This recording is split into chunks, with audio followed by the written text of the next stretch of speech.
What if I told you that some of the foods sitting in your kitchen right now, foods you eat every single day, are quietly handing cancer cells exactly what they need to grow, multiply, and spread? Not in 10 years, not someday, right now. And here's the part that makes most people pause. These aren't exotic toxins or illegal chemicals. They're ordinary, everyday foods, the kind you find at every grocery store, the kind your doctor probably never warned you about. I'm Dr. Leonid Kim. Today, we're going to walk through 6 critical insights that could change the way you look at your plate forever. And I promise you, at least 2 of them will genuinely shock you. So grab a notepad. This is going to be one of those videos you wish you'd seen years ago. Here's what most people don't realize. Cancer cells are not like normal cells. Think of your healthy cells as well-behaved neighbors who follow the rules. They use oxygen efficiently, they respect boundaries, and when they get damaged, they self-destruct to protect the community. Cancer cells? They're the bad neighbors. They break all the rules. And here's their biggest secret. They are addicted to sugar. Not just a little addicted, massively, desperately addicted. Most people get this wrong.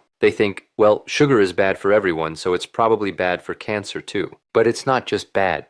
For cancer cells, sugar is like pouring gasoline on a fire. Let me explain the biology in simple terms. Inside every cell is a tiny engine called the mitochondria. Healthy cells use oxygen to burn fuel cleanly, like a modern hybrid car. But cancer cells have damaged mitochondria. They can't use oxygen properly, so they switch to a primitive, ancient method of energy production called glycolysis. Glycolysis is messy, it's inefficient, but it works fast. And the only fuel it runs on? Glucose, sugar. Here's the surprising part. Cancer cells consume up to 200 times more glucose than normal cells. 200 times. That's not a small difference. That's a biological obsession. Think of it like this. Imagine a fire in your house. Normal cells are like firefighters. They need water and proper equipment. Cancer cells are like the fire itself, and you're feeding it with gasoline every time you spike your blood sugar. And here's where it gets interesting.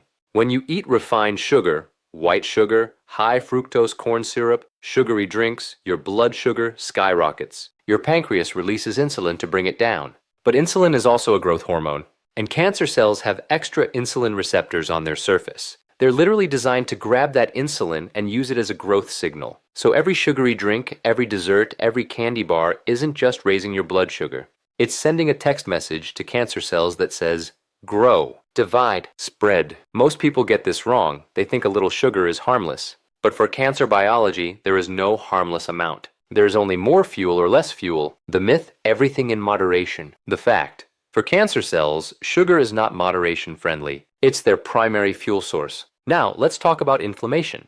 Most people hear inflammation and think of a swollen ankle or a red cut. But there's another kind of inflammation, silent internal inflammation, that you can't see or feel. And it's the perfect environment for cancer to grow. Think of your body as a house. Acute inflammation is like a small kitchen fire. You notice it immediately, you put it out, and the house is fine. Chronic inflammation is like a slow, smoldering fire in the walls. You don't see it, you don't smell it, but it's weakening the structure every single day. And one of the biggest sources of this internal fire? Processed vegetable oils. I'm talking about soybean oil, corn oil, sunflower oil, safflower oil, the oils used in almost every packaged food, every fast food fryer, every salad dressing on the grocery shelf. Here's the surprising part. These oils are loaded with omega-6 fatty acids. Now, omega-6 isn't evil in small amounts. Your body needs some, but the modern diet contains 15 to 20 times more omega-6 than omega-3. That ratio is completely unnatural. When omega-6 dominates, your body produces inflammatory compounds called prostaglandins and leukotrienes.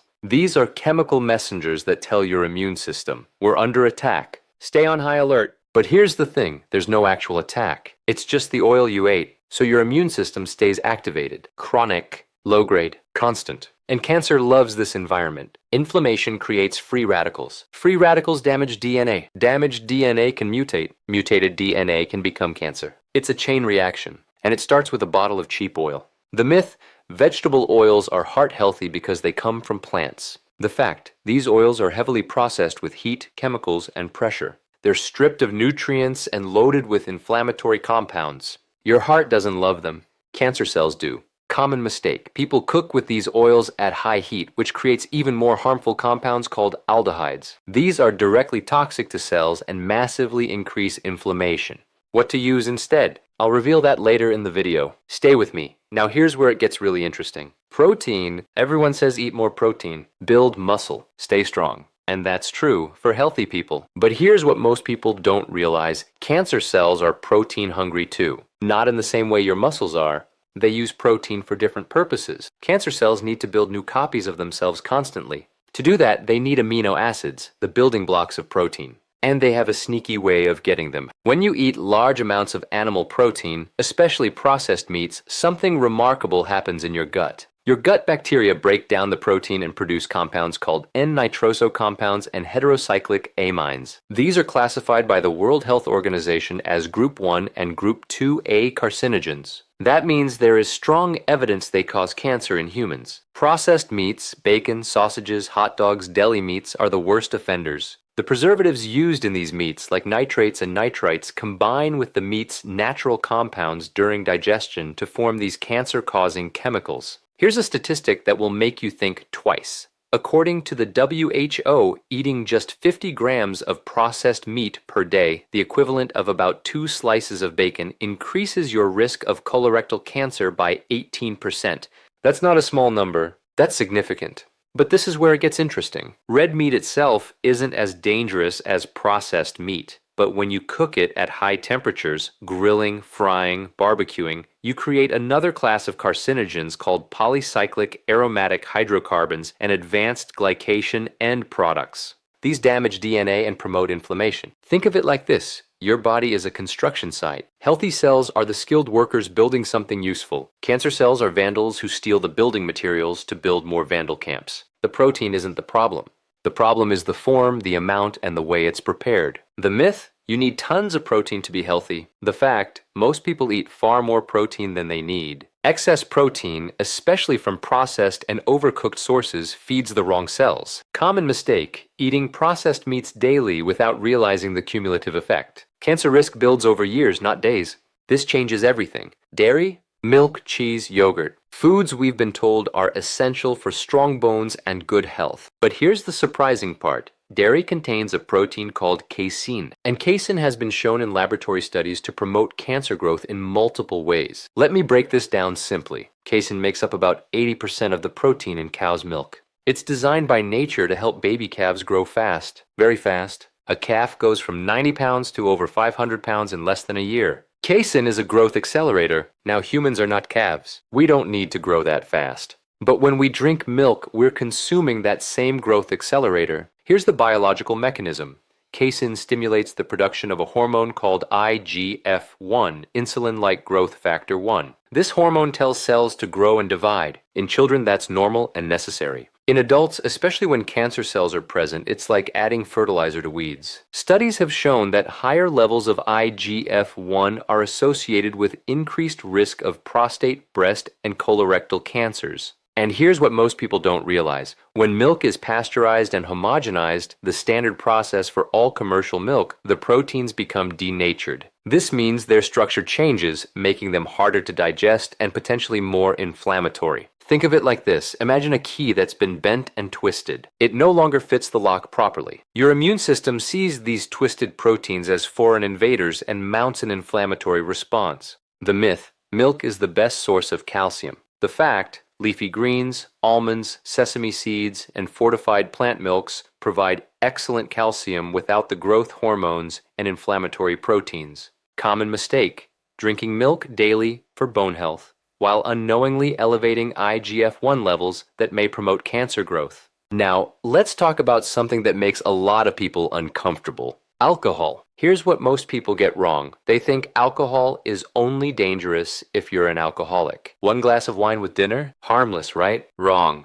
And the science is crystal clear. When you drink alcohol, your body breaks it down into a chemical called acetaldehyde. Acetaldehyde is a group 1 carcinogen. That means it is proven to cause cancer in humans.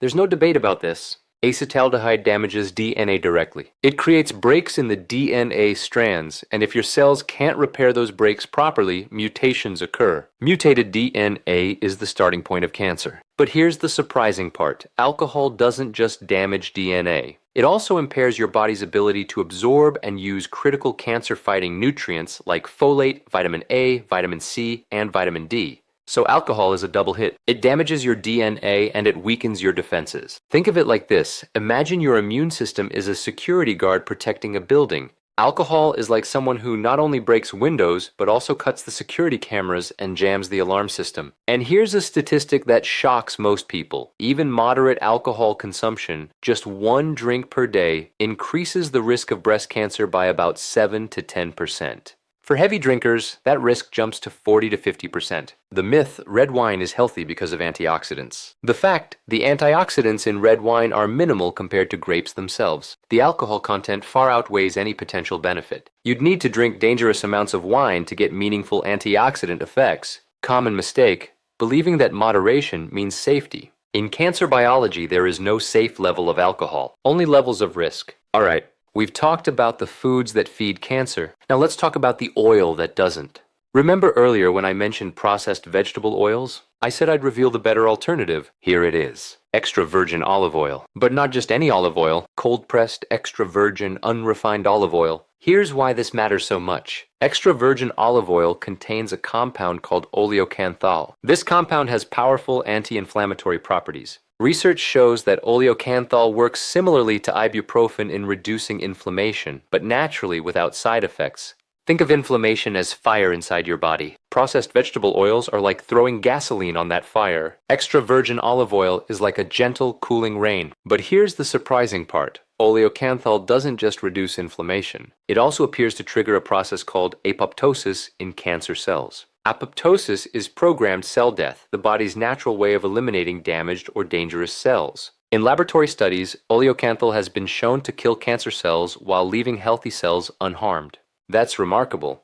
It's like a smart bomb that only targets the enemy. Extra virgin olive oil is also rich in polyphenols, powerful antioxidants that protect DNA from damage, improve blood circulation, and support healthy nerve function. Here's how to use it. Use 1 to 2 tablespoons daily raw. Drizzle it over salads, vegetables, or finished dishes. Do not cook with extra virgin olive oil at high heat. The heat destroys the beneficial compounds and can create harmful byproducts. For cooking at medium heat, use regular olive oil, not extra virgin, or avocado oil. Store it in a dark glass bottle, away from heat and light. Oxygen, heat, and light destroy the beneficial compounds. Common mistakes: buying light or pure olive oil. These are heavily processed and stripped of beneficial compounds. Cooking with extra virgin olive oil at high heat, you're destroying the very thing that makes it special. Storing it in a clear bottle on the kitchen counter. It goes rancid and becomes inflammatory. The myth, all olive oil is the same. The fact, there's a massive difference between extra virgin cold-pressed olive oil and refined pure olive oil. One fights inflammation. The other might as well be vegetable oil, so we've covered the 6 critical insights. Let me summarize them quickly. Sugar is cancer's favorite fuel. Cutting it back starves cancer cells.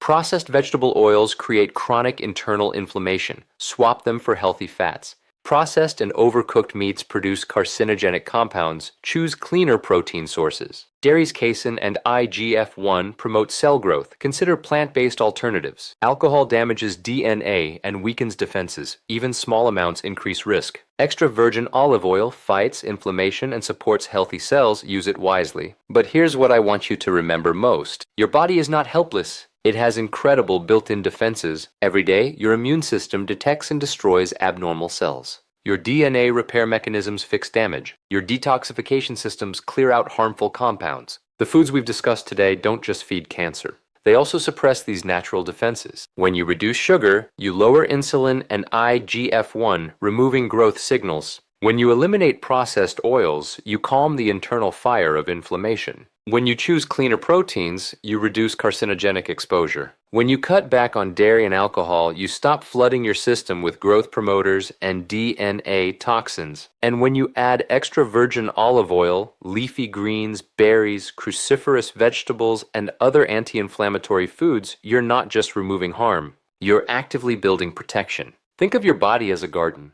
Cancer cells are weeds. The foods we've discussed are like fertilizer for those weeds. But the right foods, whole, unprocessed, anti-inflammatory foods, are like strong, healthy plants that crowd out the weeds and make the soil inhospitable for them.